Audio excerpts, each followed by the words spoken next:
As the eagle-eyed amongst you may well have noticed, I've finally relaunched my Patreon page and made it something that's actually worth getting involved in now. Amongst other things on there, by being a patron of the channel, you get access to all of my new videos at least 24 hours before they arrive on the main channel. You can join the new patrons only Discord server that we've got set up. You can even play FIFA with me online every now and again and get involved in the future planning of series for the channel. If you want to get involved, like Jason has, you can find his details down in the description for this video. He's part of the new Patreon Hall of Fame. Then you can just click on the link that's down in the description or the one at the end, or just go to patreon.com/Lollujo and get involved. Every little helps, isn't it? Can you believe I've had to do that 4 times? I can't do adverts. I mean, it's just ridiculous.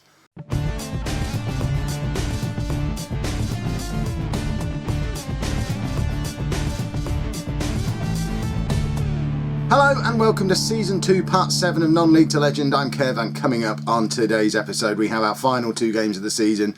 Away against Fylde and at home against Kettering. The playoffs are looking close to impossible. In fact, we're the only team not currently in a playoff spot who have an opportunity to end up in the playoffs. As you can see from this league table, we're 6 points behind Kettering. But Kettering are the team that we play on the last day of the season. However, before we get to them, we have to play AFC Fylde, who are the only team who can catch Boston and make that automatic promotion spot. Kettering play Altrincham. So, if we win both of our last 2 games and Altrincham beat Kettering today, we're in the playoffs on goal difference, hopefully. I don't think there's any way for those results to happen without us beating Kettering's goal difference. It is a big ask. We're asking for a big favour from Altrincham and an even bigger favour from Fylde, really, who are right hot on Boston's tails. So it's not likely. Regardless of what happens, it's been a cracking season and something for us to build on next year. Positively, I've had a new contract. I'm now on £500 a week, up from £240 a week. So expect to see the new house at the start of the next video, because obviously, got to move house. You know, we can move out of the little 2-3 bed terrace thing that I've been living in for the last 2 years. Go and buy a Gainsborough mansion. That's what this series is all about, really, isn't it? Since you were last with me, form has been, I mean, it's been okay. We've been winning a lot of games. We did get this draw against Boston, which is the first time we've not been beaten by Boston in this save. And considering they're up there challenging for they are top of the league, probably going to win promotion.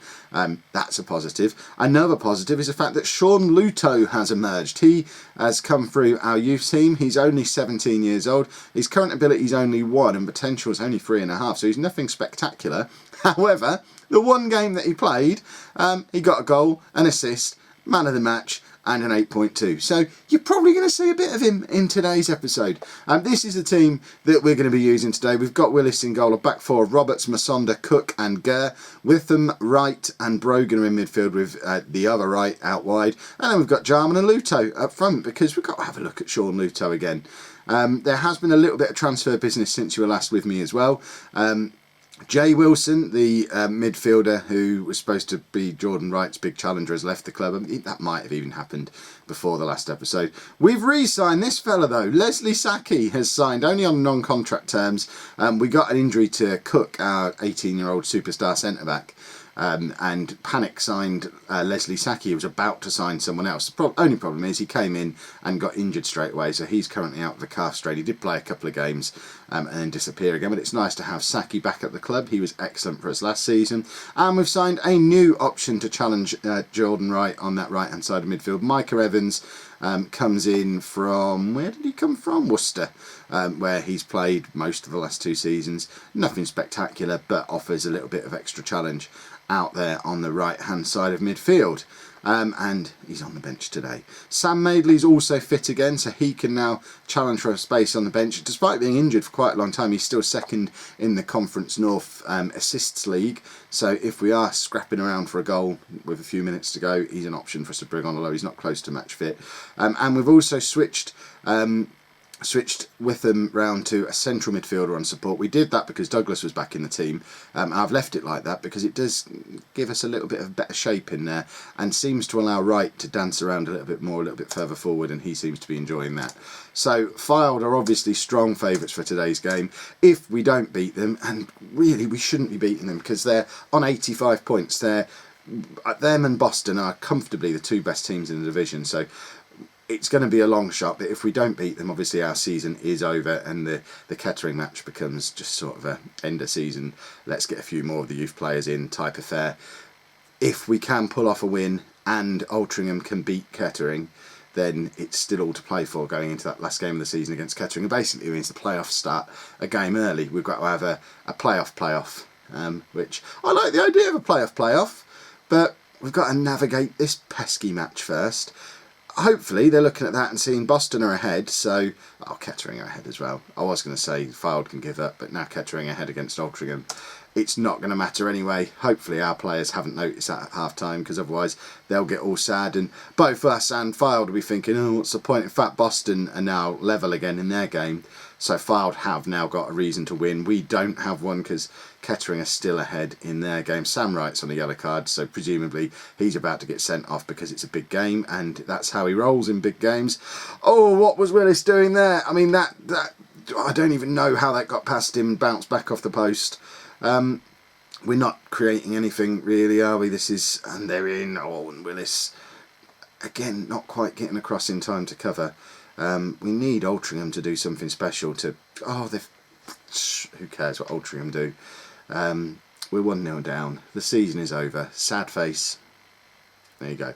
That's acting that you've just seen there. That's worth the admission fee by itself. And it's clattered back off the crossbar, and their captain gets his first goal of the season, and that could be. They're low on points with Boston at the top of the league now, so this could be the game that propels them to promotion. I suppose the one thing that is going in our favour with this game. No, we'll do that. We'll make Madeley the defensive forward. Is we have got the opportunity to gift the title to Fylde. Well, give them a chance to win it with a couple of games to go. Well, one game to go. And that means we at least get another season of playing against Boston, which would be quite nice. We're going to take Sam Wright off because otherwise he'll get sent off because that's what he does. So we get to have a look at the other new boy, Micah Evans, who's coming on for Wright, if the substitutions ever actually happen. And Lollujo's going to stay on for the whole match as well, this time with Madeley, the assist king, alongside him. So we're desperately trying. All three of those changes are designed to create chances for this 17-year-old kid who's only playing in his second game for us. What just happened? That looked like it was Jack Gurr who played that pass. I don't understand what happened. Tell me it wasn't Gurr. Okay, no, they've managed to cross the ball from between Jack Gurr's legs, and yeah, that's it. We're done now. It's been a good effort. We've done well to finish as high as we have, but obviously, the playoffs would have been a season too early anyway. Imagine if we'd have gone up. It would have been a disaster. We're not ready for the Conference National yet, so I don't know. Do I put my new house plans on hold while I just wait and see if anyone's noticed the good performance we've had this season? Because, I don't know, I'd be tempted to give me a job now if I was in the lower half of the Conference National, or even if I was a team getting relegated from the Conference National. I might be having a look at this table thinking, oh, look, Gainsborough did a lot better than anyone expected. That was a big improvement on last year. I wonder if we could offer a nice big fat contract to their handsome manager. And so there might even be a move in store for us. We'll have to see, but it's sad. Right, Madeley can try and find. I want to see Lollujo get a goal. I want him to be a permanent goal a game striker for his whole career. That's what we want, obviously. Evans is running the wrong way, finds Witham, and no, we've lost 2-0. Kettering did lose as well. That just makes it even worse. They did their bit. We did not do our bit. And the playoffs are not going to happen. Now we have to go and play Kettering. We'll probably thrash them and think about what might have been. Right then, last game of the season. No changes to the personnel. The only change we have made is gone to control, because why not have a look to see if it works. Leslie Saki is fit enough to make his way back onto the bench, so we might get a little look at the return of one of last season's heroes. Yeah, Kettering are favourites. Who cares? All we really want now is for Fylde to pit Boston at the post, and we want Boston to stay in this league for next season so that we have the opportunity for a top of the table clash with them all season long. We want to go up as champions next year with Boston sat there in second place and lord it over them as local heroes. Lollujo's got a goal. Sean Lollujo, his second goal in 3 games, a 17-year-old. I mean, these last couple of games have been disappointing, but he's definitely the highlight of them. Nathan Jarman might be the last goal he's involved in a Gainsborough shirt, because he's almost certainly on his way out of the club in the summer. We can't keep him around with his fitness issues that he's had this year. He's not even half the player he was last season. And what could have been if only we'd have been able to sort ourselves out against Fylde, who somehow deciding to lose their game. I don't even know who they're playing, but Boston are now a point clear of them at the top of the league. Brogan is in, and Jordan Wright. Who's Jermaine Wright? That sounds like someone who... don't know, that name seemed to roll off the tongue a little too easy. Brogan with the cross, and there's Wright. I mean, we're queuing up to tuck that away. Actually, Lollujo and Jarman are both hovering around in there as well. I'm so sad. I can't believe we managed to mess up the last game and then go and do this in the following one. Oh, the frustration. The post-mortem's begun. That first 5 games of the season when we lost every single game before we discovered this tactic. What if we'd have discovered this 2 games sooner? We'd have been safe in the playoffs by now. Kettering had been long gone. Oh, took too long. Let's see, they're back into it. I kind of want them to beat us at this point. Boston and Fylde are both losing. They're ridiculous and rubbish as well. Witham really should have cleared that there, or at least got back in and got involved in it the second time. It's a poor clearance and then some poor pressing, letting the cross come in. So we'll have a little word with him after the match. But quite rightly, he probably doesn't care at this point. I don't care. It's all gone wrong. 6th place it's got to be, aside from the relegation zone, 6th place has got to be the worst position to finish, hasn't it? Because you're so close and it's just not close enough. There you go, they're down to 10 men, and we're going to get a 3rd goal here. Brogan, cross comes in and Jarman can't quite get on the end of it. Brogan is up for one of the Divisional Player of the Year awards as well. He's kind of, with him and Wright both coming in as the flying wingers in this new system, he hasn't got... I certainly haven't picked him out as the star man as much as the rest of the division seem to have. He's just been consistently creating goals and getting involved and ticking the play over all season long, while Wright is up there getting goals but not really doing an awful lot else. Shall we bring Leslie Saki on as well? He can come on for Frankie Masonda. Probably not going to see Frankie Masonda again. He'll go back to Luton. I doubt we'll get him on loan for another year. And not really sure we need to have him on loan for another year. I think Cook and Saki is a perfectly good enough centre-back pairing for this level. Both teenagers, but both very, very talented. Bright futures ahead of him, as has Masonda, but he's not our player. We'd rather bring our own players on.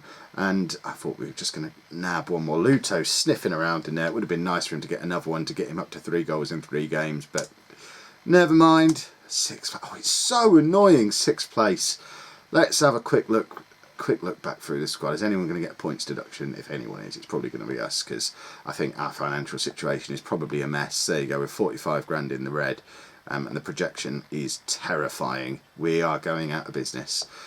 So let's review the squad. First of all, if we look at goals, this has been a big difference between this season and last season. We haven't replaced Nathan Jarman's 30 goals or even Joey Johnson's 20 goals.